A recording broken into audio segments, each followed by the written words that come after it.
내가 안구 건조증이 있다 하면 잘 때 미세하게 눈이 살짝 떠 있을 가능성이 없지 않아 있으니까 이게 전혀 손해볼 게 없는 방식이에요. 그래서 이걸 시도해 보실 것을 권합니다. 여러분, 안구 건조로 고생하시는 분들 굉장히 많으시죠? 어떤 분은 눈이 굉장히 건조해서 마치 안구를 내가 밖에 꺼내놓고 다니는 것 같다, 이렇게도 표현을 하시는데요. 오늘은 제가 안구 건조가 심한 분들에게 굉장히 효과적인, 그리고 돈이 거의 들지 않는 팁을 4가지를 드릴 거고요. 굉장히 효과적인 팁들이니까 이 영상을 끝까지 시청해 주시면 되겠습니다. 우리가 흔히 눈이 건조하면 눈물이 덜 나와서 그렇다고 생각하잖아요. 그래서 인공 눈물도 수시로 넣고 그러는데, 그런데 정작 안구를 촉촉하게 유지하는 것은 이 눈물이 아닙니다. 심지어 안구 건조증 진단을 받은 환자의 상당수는 오히려 눈물이 너무 많이 난다, 이렇게 호소하시는 분들도 있어요. 왜 이런 일이 벌어질까요? 바로 앞서 말씀드린 것처럼 우리 눈을 촉촉하게 해주는 데 있어서 가장 결정적인 역할을 하는 것은 이 우리 눈의 눈물이 아니라 우리 눈의 진액이기 때문입니다. 이게 무슨 말이냐면, 우리 눈물도 크게 보면은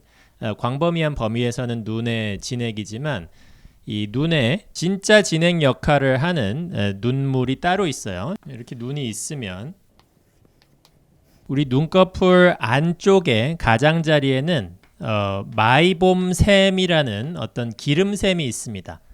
눈꺼풀 안쪽에 들여다보면 있는 거예요. 이 샘에서 분비되는 얇은 기름막이 눈 표면을 코팅해서 눈물이 순식간에 증발해 버리지 않게 만들어주는 그런 역할을 합니다. 한마디로 여기서 분비되는 그 기름이 없으면 눈물이 아무리 나와도 다 증발을 해버리는 거예요, 순식간에. 그래서 뭐 수시로 인공 눈물 넣어주고 하는 것보다 이 기름막을 지키는 것이 안구 건조에 있어서 훨씬 더 중요하다는 것입니다. 제가 예전에 이런 말씀을 드린 적이 있죠. 우리 인체의 에너지는 양 에너지, 불 에너지와 그 다음에 음 에너지, 이 에너지는 물 에너지인데, 물 에너지라는 것이 단순히 물뿐만 아니라 기름 같은 것도 포함한다, 이렇게 말씀드렸죠. 그래서 자동차로 치면 엔진이 양이면 엔진 오일이나 부품 사이에 넣는 구리스 같은 것, 마찰로 인한 노화를 줄여줄 수 있는 그런 기름 같은 것이 바로 인체로 치면 그런 진액이라고 말씀드렸어요. 이 마이봄샘에서 나오는 기름이 딱 자동차의 그런 구리스 같은 역할입니다. 우리는 하루에도 10,000번 넘게 눈을 깜빡이거든요. 눈꺼풀과 안구 표면이 그만큼 자주 맞닿고 마찰을 일으키는데, 이때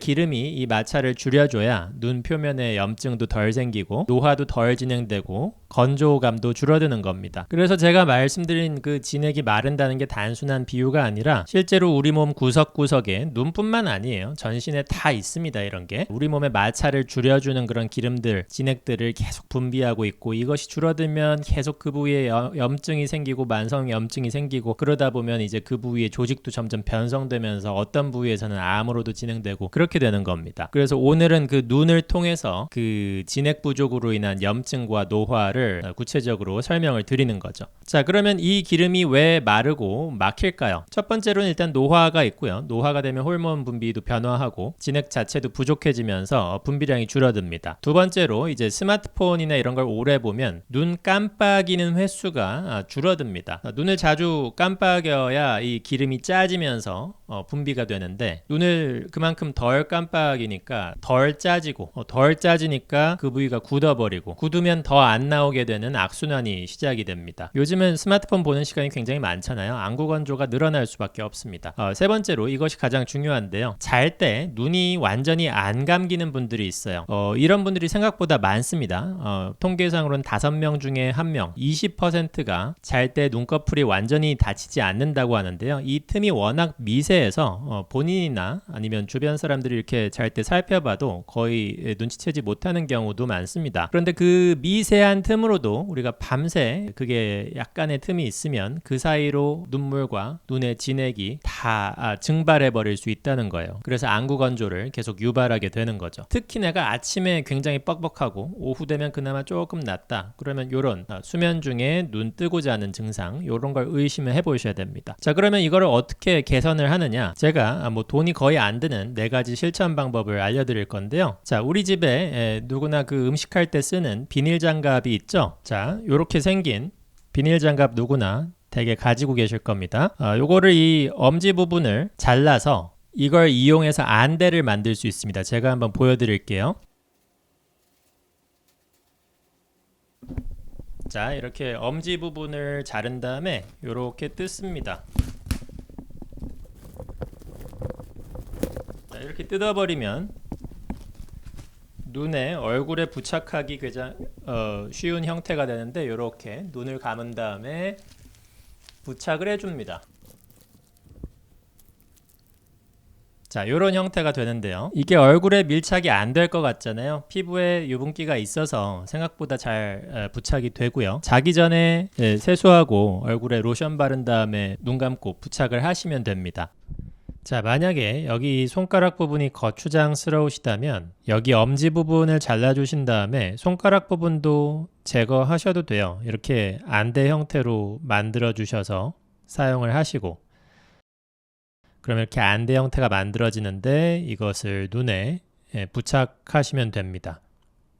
자, 원리는 간단합니다. 눈을 밀폐시켜서 국소적으로 보습을 하고 건조한 공기가 눈 표면에 닿는 것을 차단을 합니다. 내가 보기엔 난 눈이 100% 잘 감긴다 하는 분들도, 내가 안구 건조증이 있다 하면 잘 때 미세하게 눈이 살짝 떠 있을 가능성이 없지 않아 있으니까 이게 전혀 손해볼 게 없는 방식이에요. 그래서 이걸 시도해 보실 것을 권합니다. 그리고 자다가 이제 뒤척이기 때문에 중간에 떨어질 수 있어요. 그러면 이제 깼을 때 다시 부착을 하셔도 되고, 설사 다시 부착을 하지 않으시다 하더라도 적어도 몇 시간 정도는 눈을 보습시키고 건조한 공기에 노출되는 것을 막을 수 있기 때문에 안구 건조의 그 심한 정도를 완화하는 데 크게 도움이 됩니다. 그래서 첫 번째는 비닐 장갑 활용법을 알려드렸고, 두 번째 방법은 이제 우리가 인공 눈물을 넣었는데 인공 눈물 중에서 안구 건조 전용 눈물이 있어요. 리포직 겔이라고 해서 겔 형태입니다. 겔. 좀 더 끈적끈적하고 점성이 있는, 그리고 좀 더 오래가는. 사실 낮에는 이제 그래서 밤에 활용하기 좋습니다. 자기 전에 이것을 저만해주고 그 다음에 좀 전에 말씀드린 비닐 장갑을 이어서 활용하시면 됩니다. 자, 세 번째 방법은 뭐냐면 온찜질입니다. 온찜질이 왜 중요하느냐, 여기 이 마이봄샘이 이 기름을 배출하는데 기름이 딱딱하게 굳어 있으면 안 나와요. 녹여주는 겁니다. 그래서 이게 한 42도 정도의 온도에서 녹기 시작하거든요. 근데 뭐 수건 같은 거를 따뜻하게 데펴서 하는 것은 오래 안 가고 최소 10분 이상을 자극을 해줘야 됩니다. 그래서 온찜질을 하는 어떤 그런 제품, 뭐 어떤 인터넷에 찾아보면 나옵니다. 안구 찜질용으로. 그래서 한 10분 이상을 따뜻하게 온도가 유지될 수 있는 제품으로 눈찜질을 해주시면 이 마이봄샘이 막혀있던 게 좀 뚫리면서 기름이 배출이 되기 시작합니다. 자, 그 다음에 네 번째 방법으로 우리 그 스마트폰이나 어떤 각종 화면과 거리 두기입니다. 우리 스마트폰의 가장 큰 단점이 뭐냐면 이렇게 손에 두고 보는 거라서 그리고 화면이 작잖아요. 자막 같은 것까지 보자면 결국은 뭐 한 30cm 정도 거리에서 보게 돼요. 이 정도 거리에서 계속 화면을 들여다보면 어떤 문제가 생기냐면 눈이 긴장하고 여기 가까운 데 초점을 맞춰야 돼서 계속 이 안구 주변 근육들을 쪼입니다. 긴장한다는 거죠. 그리고 이 과정에서 깜빡임도 계속 줄어들어요. 안구에 어떤 기름을 계속 칠해주는 역할을 해야 되는 깜빡임이 줄어들어요. 그래서 내가 유튜브를 꼭 봐야겠다 그러면 가급적 폰보다는 패드나 컴퓨터 화면, 모니터 가장 좋은 거는 이제 TV랑 유튜브 같은 게 연동이 되니까 TV에서 틀어놓고 내가 뭐 거실 소파에서 앉으면 최소 3m 정도의 거리가 나온단 말이에요. 사실 그게 가장 좋습니다. 그리고 이제 TV로 보면 이 스크롤링도 훨씬 덜하게 돼서 상대적으로 뭐 쇼츠 같은 거에 노출되는 시간도 줄고, 보다가 계속 뜨는 거 클릭하면서 뭐 원래는 10분 볼 예정이었는데 1시간씩 보게 되고 이럴 확률도 더 줄어듭니다. 제가 나중에 다시 말씀드리겠지만 쇼츠 같은 것이 뇌 건강에 되게 좋지 않아요. 우리 정신을 피로하게 합니다. 그래서 가급적 유튜브 같은 거 보실 때는 화면과 최대한 거리를 둬서 TV로 시청하시라, 그렇게 말씀을 드리고요. 그래서 지금까지 이렇게 네 가지 방법을 말씀을 드렸는데요. 요거는 이제 시도해보지 않으신 분들은 반드시 시도해보시라 말씀드릴 정도로 수면 중에 이제 눈 뜨고 주무셔서 안구 건조가 생기는 분들에게는 굉장히 직접적인 효과가 바로 나타날 수 있습니다. 다만 이 방법들은 눈의 진액을 근본적으로 보충해주는 방법들은 아니에요. 안구 건조가 심할 때 증상을 완화해줄 수 있는 그런 방법들이죠. 그래서 온찜질, 이거 원리가 뭐냐, 아까 말씀드린 여기에 굳어있는 기름을 따뜻하게 해서 배출하는 건데, 정말 근본적인 치료는 그럼 뭐냐면 몸 자체가 자체를 따뜻하게 만드는 거예요. 내가 어떻게 따뜻하게 만드느냐, 제가 늘 말씀드리잖아요. 카디오 운동을 해서 따뜻한 혈액이 여기까지 뿜뿜 뿜어줄 수 있도록 심장의 박출력, 펌프 힘이 좋아져서 따뜻한 혈액이 여기까지 쫙 밀고 들어와서 눈 주변 자체를 따뜻하게 해주고, 거기서 기름샘이 정상적으로 분비할 수 있도록, 작동할 수 있도록 도와주는 게 근본 치료겠죠. 그리고 충분한 수면, 제가 평소에 가장 강조드리는 그 두 가지 핵심 기둥으로 연결이 됩니다. 카디오 운동과 충분한 수면. 그래서 밤에 잠을 충분히 자줘야 당연히 분비샘들의 기능이 좋아지고요. 그래서 안구건조업 너무 심하신 분들은 이런 팁들을 활용하시면서 카디오 운동과 충분한 수면을 하시면 되겠습니다. 그리고 이러한 방법들을 쓰면서 이제 진액을 보충하는 한약 치료를 해주시면 더 빠르게 호전이 될 수 있습니다. 자, 오늘의 영어 문장은 이것으로 하겠습니다. 잘 기름칠된 기계는 삐걱거리지 않습니다. A well-oiled machine does not creak. A well-oiled machine does not creak. 자, 오늘 영상 잘 보셨으면 구독, 좋아요, 알람 설정 눌러주시고요. 제가 평소에 영상을 이렇게 주기적으로 올리지 못하기 때문에 알람 설정을 해주시면 감사하겠습니다. 이상 잠실의 진료실에서 김상태 원장이었습니다. 감사합니다.